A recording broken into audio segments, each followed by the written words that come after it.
Okay, so today got two things. I want to wrap up our discussion of properties of polynomials, which I think that's the 5.3 practice, I believe. And then we're going to start talking about factoring polynomials. We won't get through, a ton of it, but we'll get through some of it. So first things first, though, let's pick up where we left off last time. We remember last time we talked about end behavior of polynomials. We introduced that the leading coefficient test, right? So we knew that, real quickly, you tell me. So an odd polynomial, one that has an odd degree, what's that going to do? What's the end behavior of an odd degree polynomial? If the leading coefficient is positive, what's it do? So say it rises right. Okay, so it's doing that. And what to the left? Falls to the left. So it's doing that kind of thing, right? That's there. I'm an odd function. I've been told that before. If I multiply by a negative leading coefficient, then it's just going to do that, right? It's going to flip it around. Okay.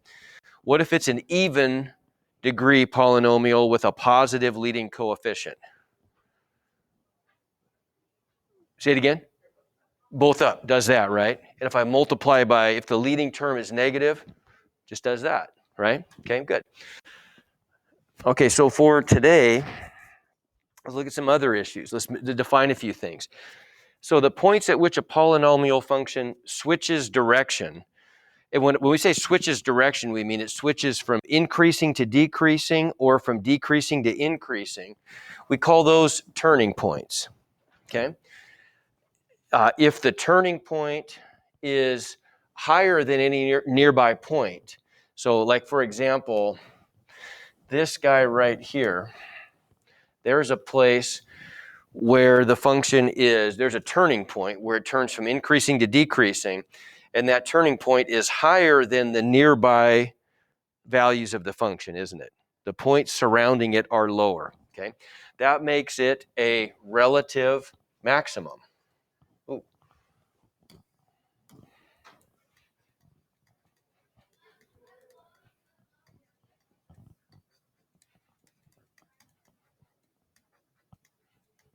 And we just spent some time in calculus figuring out ways to find all of the relative maxima and the relative minima. Those would be the places that are lower than the nearby points. So here's an example of a relative minimum right there.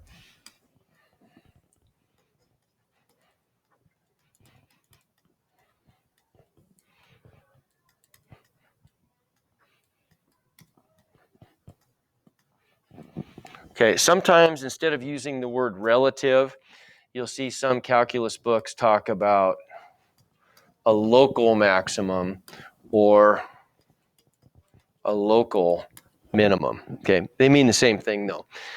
So what do those look like in terms of a graph? Well, we know that a relative maximum always looks like a two-dimensional peak on our function, right? It's a mountaintop, okay? A relative minimum always looks like a two-dimensional valley, okay? Maximum, and by the way, our plural for maximum is maxima. Our plural for minimum is minima. Combined, maximum and minimum values are called extrema. And the singular of an extrema is an extremum.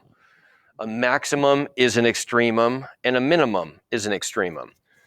And so turning points define where the function is increasing or decreasing. So for example, we could say on this function that's graphed up here, would everybody agree that it is increasing everywhere to the left of the relative maximum or to the right of the relative minimum?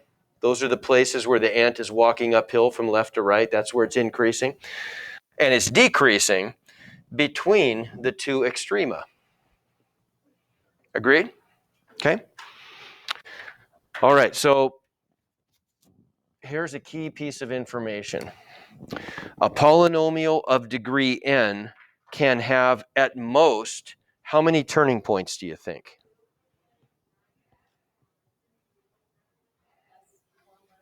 One less, okay? So if the degree is n, at the very most, it could have n minus 1 turning points, okay? Okay, that's an important fact. We're going to use that. We're going to do some detective work on some functions here in a second. Okay, let's talk about real zeros for a second. Real zeros they always correspond to x-intercepts.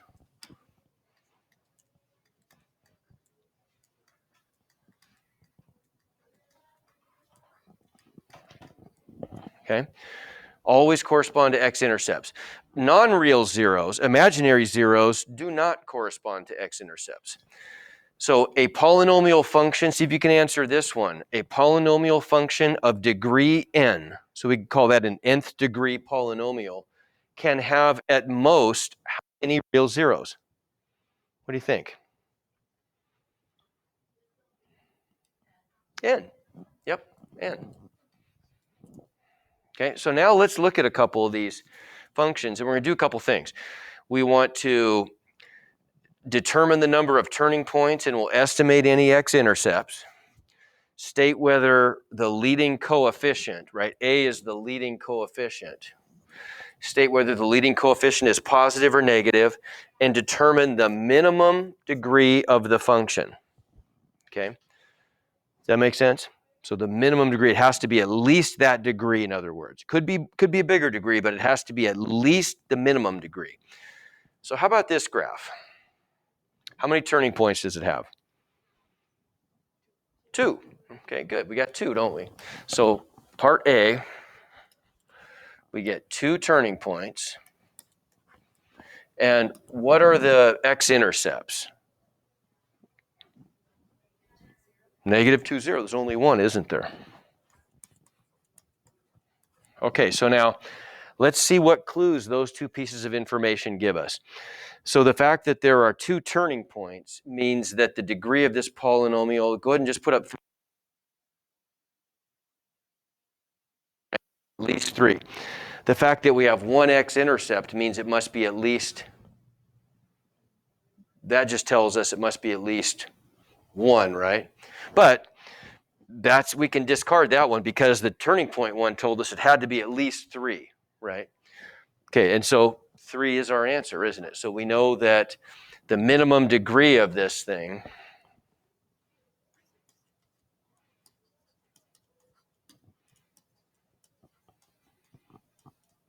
degree equals 3. What about part B? Is the leading coefficient A, is that positive or negative here? It's positive, right? Because it does what a normal odd polynomial would do, right? Odd degree polynomial goes up to the right and down to the left. So A is greater than 0. Okay, good. Same stuff for this one. So everybody look at that one.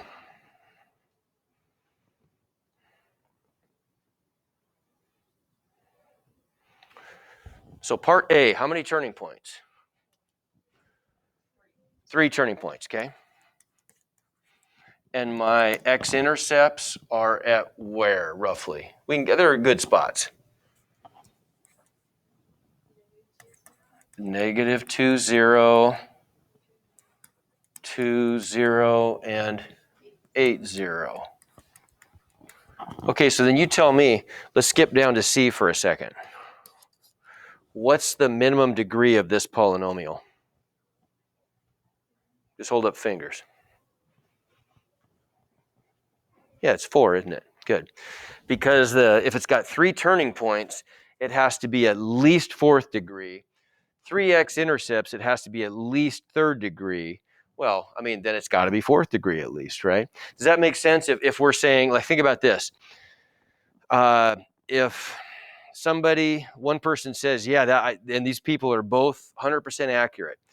One person says, yeah, I know John. John is at least 6 feet tall. The other guy says, oh, yeah, I know John. John's at least 6'2". What do you know about John?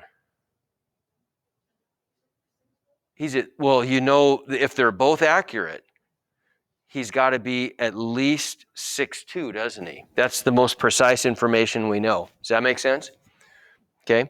The 6'2" supersedes the 6 feet because, yeah, if let's say he's 6'5". 6'5" is taller than 6'2", but 6'5" is taller than 6'2" also, right?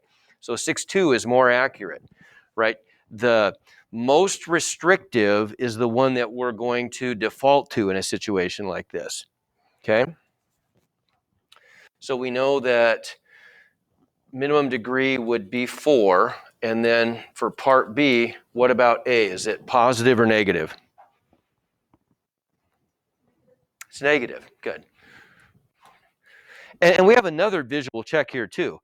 Does 4 work for a minimum degree? Yeah, it's even. And look, this is an even function. It has matching end behavior, right?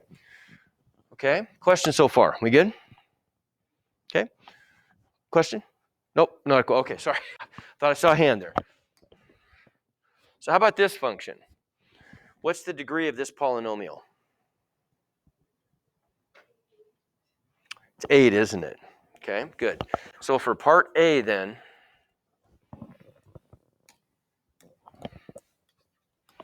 what's the maximum number of real zeros that the function can have?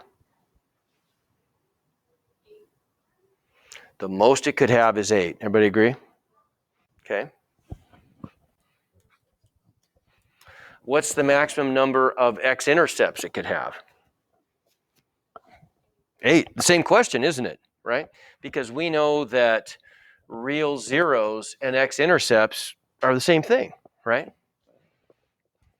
Okay. And then finally, C, the maximum number of turning points that it could have.